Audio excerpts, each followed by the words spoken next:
이 시간 하나님 말씀에 은혜 받기를 사모합니다. 할렐루야. 말씀의 제목을 따라하겠습니다. 응답을 기다립시다. 두란노 서원에서 나온 사랑하는 가족에게 들려주고 싶은 이야기라고 하는 책에 나오는 한 대목을 여러분들에게 소개해드리고 싶습니다. 스위스 어느 마을에요. 젊은 목사 부부가 아주 오래된 그런 교회에 부임을 하게 됐어요. 이전에는 그 지역의 중심이 되었었던 교회지만 지금은 지역이 쇠퇴하여 구도시가 되었고 교회 건물도 오래되어져서 아주 낡은 그런 건물이 된 그런 교회였습니다.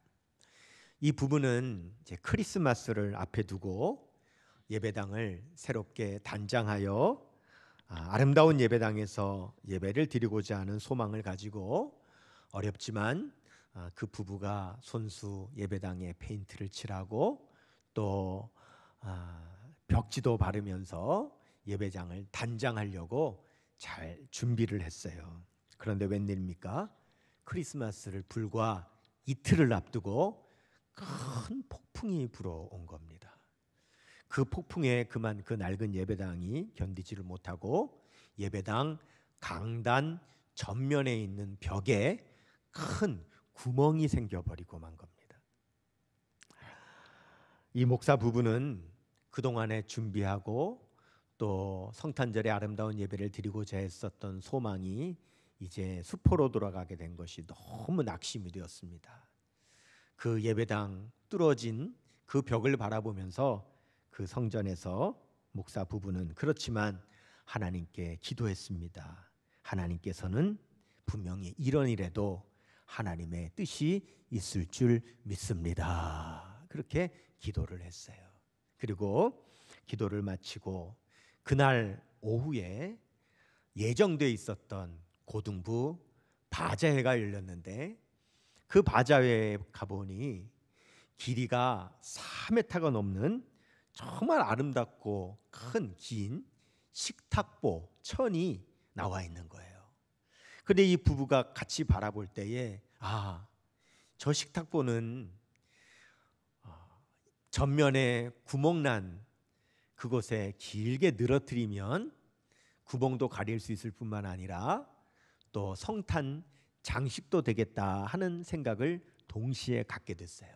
그래서 그 식탁보를 걸었는데 정말 걸고 보니 구멍만 가릴 뿐만 아니라 아주 아름다운 성탄 장식처럼 그렇게 보이게 됐어요.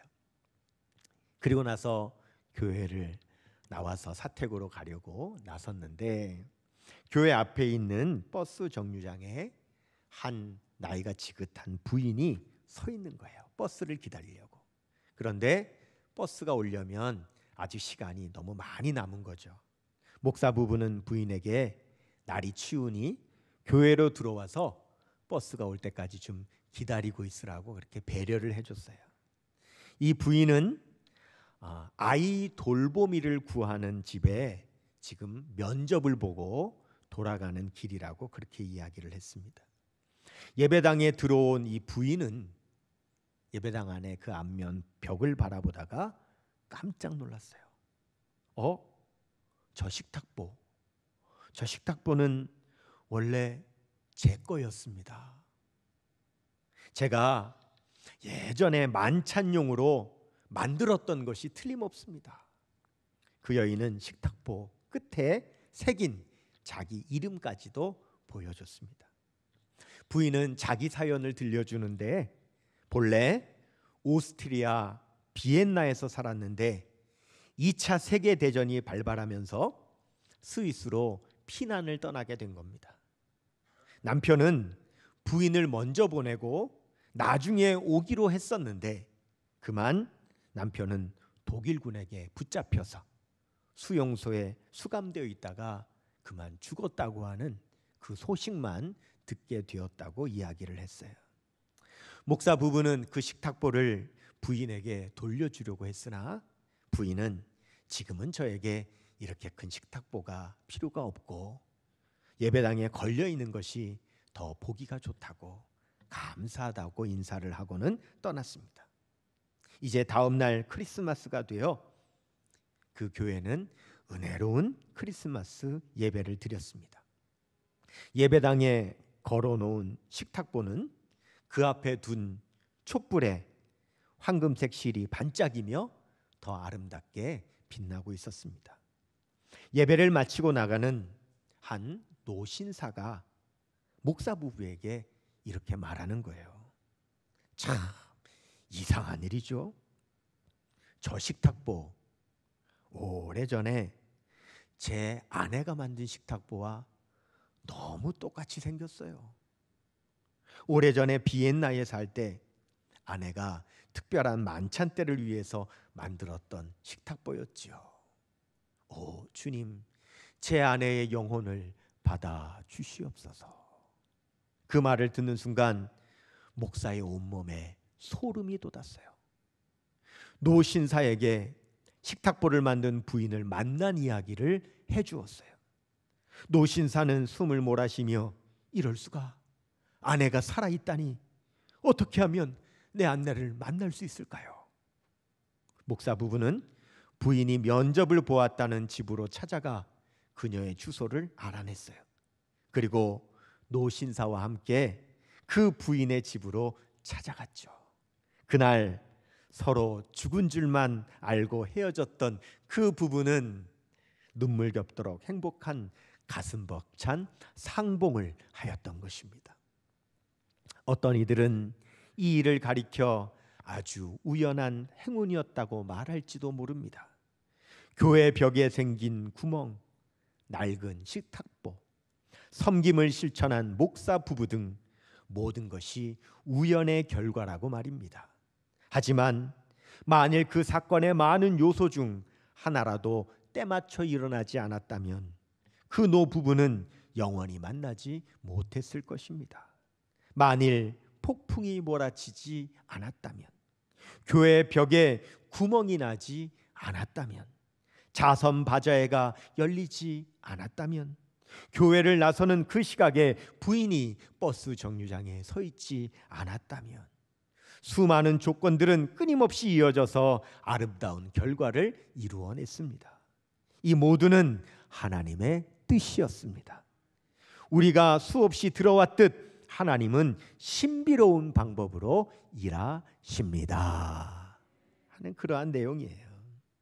여러분, 우리가 오늘 함께 읽은 호세아서 2장 21절과 22절이 이렇게 말씀을 합니다. 같이 한번 읽어볼게요. 여호와께서 이르시되 그날에 내가 응답하리라. 나는 하늘에 응답하고 하늘은 땅에 응답하고 땅은 곡식과 포도주와 기름에 응답하고 또 이것들은 이스라엘에 응답하리라. 아멘. 여러분, 우리가 함께 읽은 이 본문 말씀은요, 지금 제가 앞에서 읽어드린 이 이야기가 우연인지 아니면 기도 응답인지를 설명해 주는 아주 중요한 말씀이에요. 여러분, 우리가 앞에 이 이야기에서 성탄절을 이틀 앞두고 그 예배당 벽에 구멍이 생겼을 때 이 부부가 원하던 대로 되지 않았죠. 이 부부가 원했던 것은 그 낡은 예배당을 깨끗이 단장하여 깨끗하게 단장된 예배당에서 성탄절 예배 드리기를 원했던 거예요. 그리고 기도도 그렇게 했겠죠.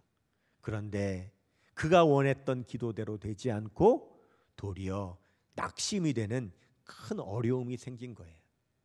하지만 그럼에도 불구하고 이 부부는 어떻게 기도했습니까?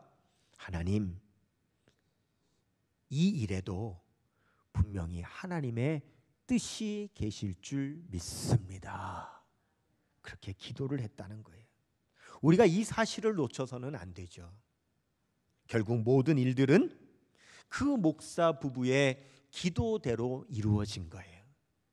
하나님께서는 그 기도에 응답하시기 위해서 모든 것을 하나도 빠짐없이 제때에 맞추어 다 일어나게 하신 거라는 거예요. 기도가 없으면 사람들은 우연이라고 말합니다. 하지만 기도를 아는 우리들은 응답이라고 말하는 줄 믿습니다. 여러분, 우리 구약 성경, 특별히 호세아서는요, 구약에 있는 여러 예언서 중에서도 아주 독특한 예언서인데, 다른 예언서들은 하나님께서 선지자에게 예언의 말씀을 주셔서 예언을 하게 하신 반면, 호세아는 그의 삶을 상징으로 삼아서 그의 삶으로 예언하게 하신 그런 특별한 예언서예요.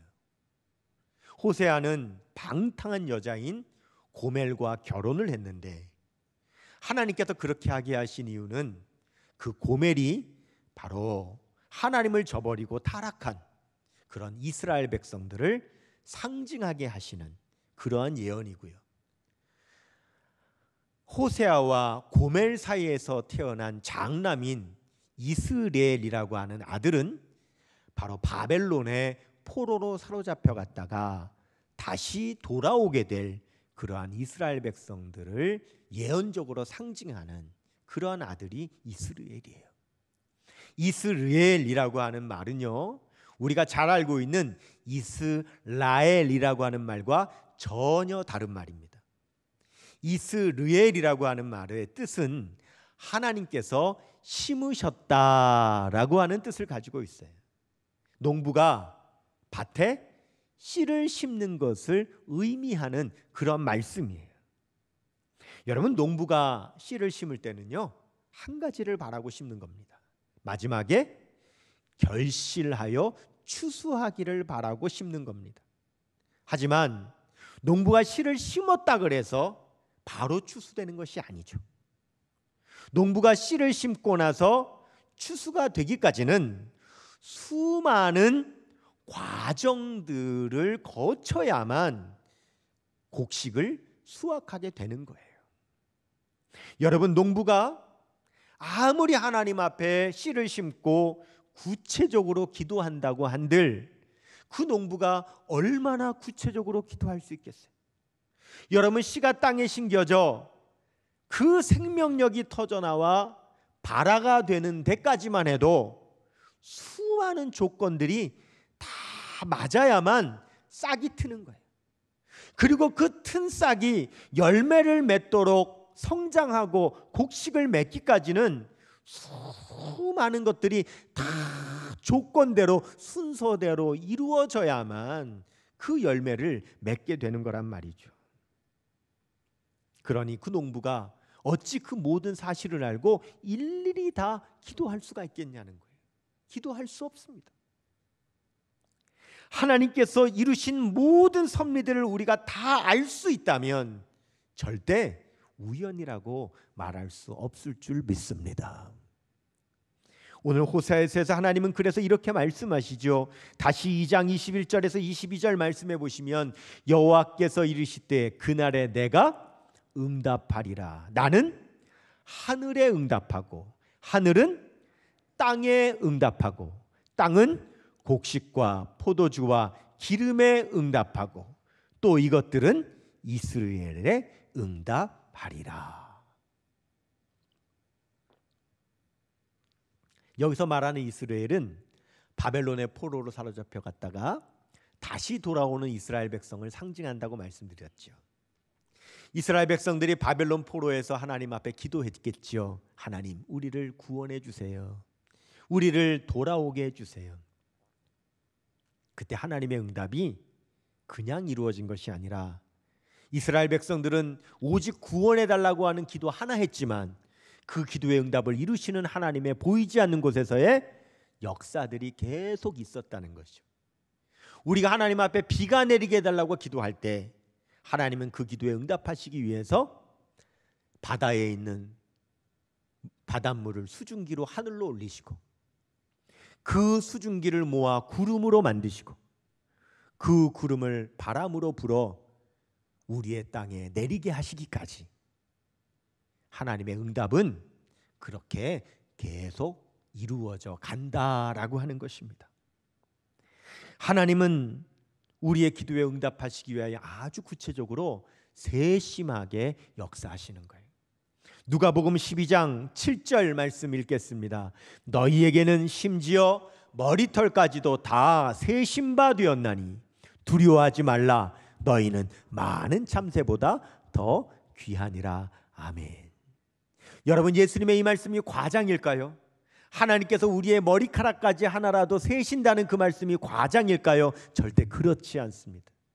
하나님은 이렇게 세심하게 우리의 기도에 응답하시기 위해서 하나님은 모든 과정 하나하나들을 그렇게 이루어 가신다라고 하는 거죠. 하나님께서는 정확하게 맞추어 주심으로 우리에게 응답을 주시는 겁니다. 하나님 안에는 빠짐이 없습니다. 이사야 40장 26절 말씀입니다. 같이요. 너희는 눈을 높이 들어 이 모든 것을 누가 창조하였나 보라.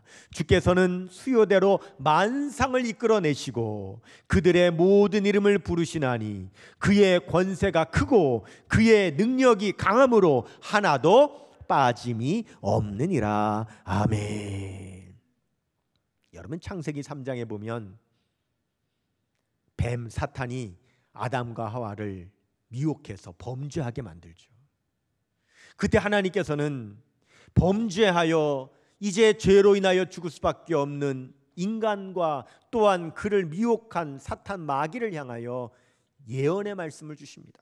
창세기 3장 15절이죠. 같이 읽겠습니다. 내가 너로 여자와 원수가 되게 하고 내 후손도 여자의 후손과 원수가 되게 하리니 여자의 후손은 내 머리를 상하게 할 것이요 너는 그의 발꿈치를 상하게 할 것이니라 하시고 그랬어요. 하나님께서 창세기에 예언하신 이 예언은 어떻게 되었습니까?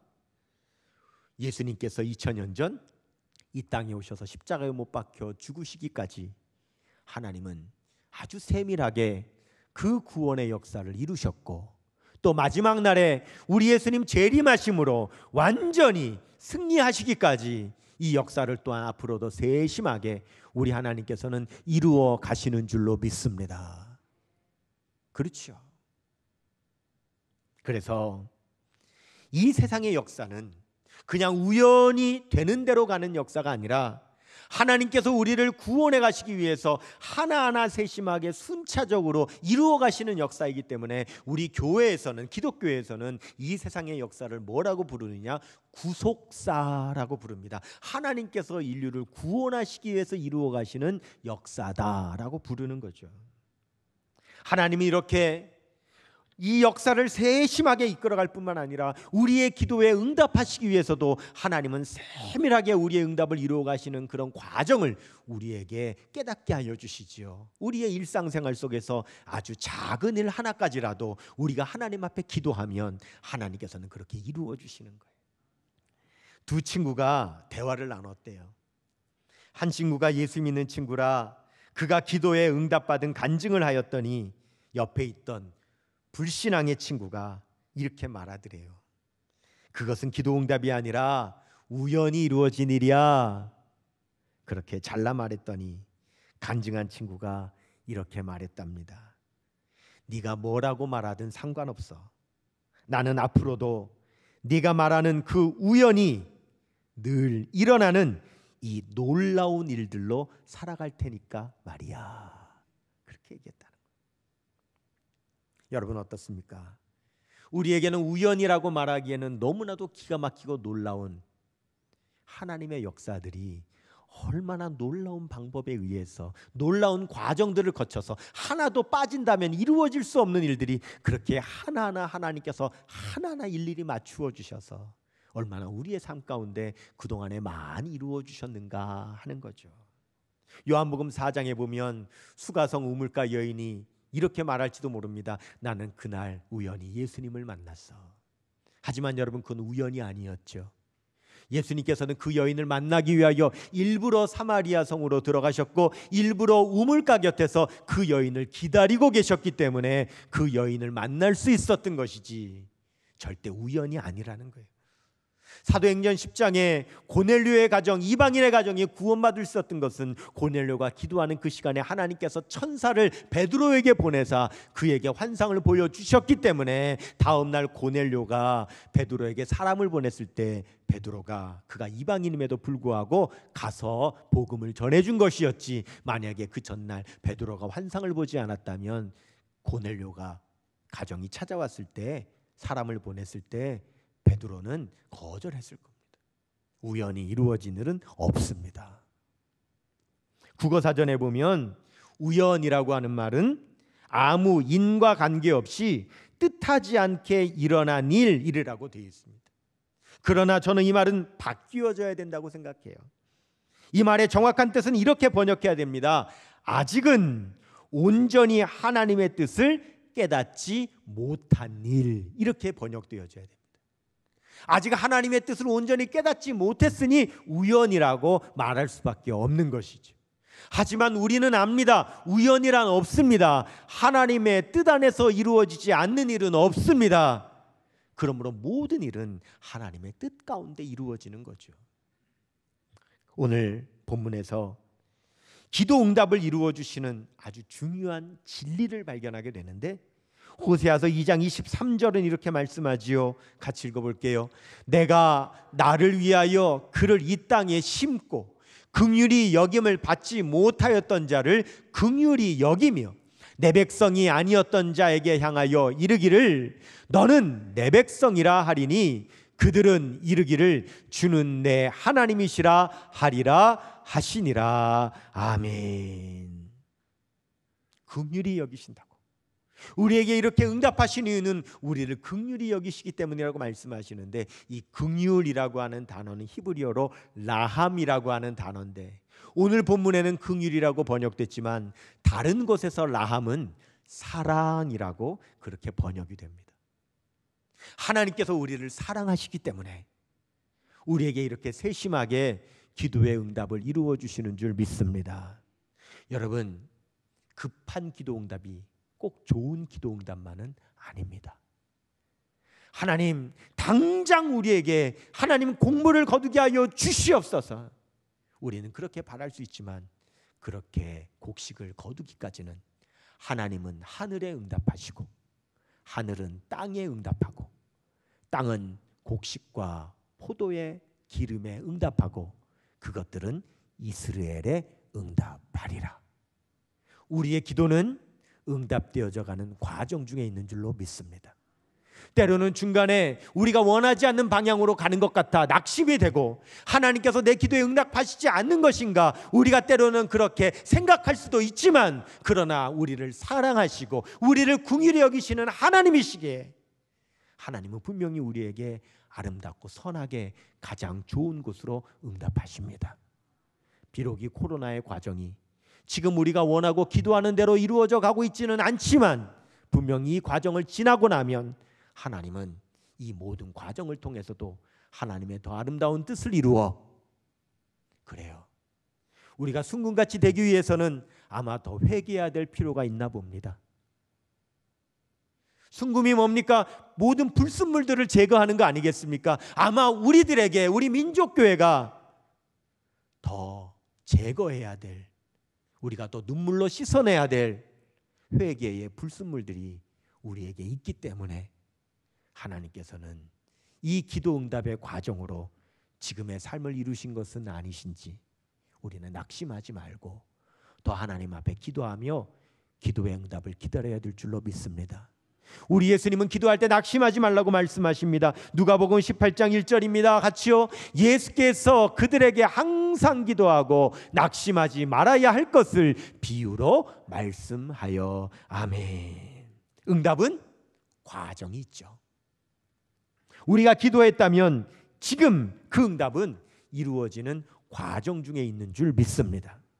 하늘은 땅에 응답하고 땅은 식물에 응답하고 식물이 우리에게 응답하는 것처럼 우리 아직은 어렵지만 기도하기를 쉬지 말고 하나님의 응답을 기다리며 하나님의 응답을 사모하는 우리 사랑하는 모든 주의 백성들 다 되시기를 주님의 이름으로 축원합니다.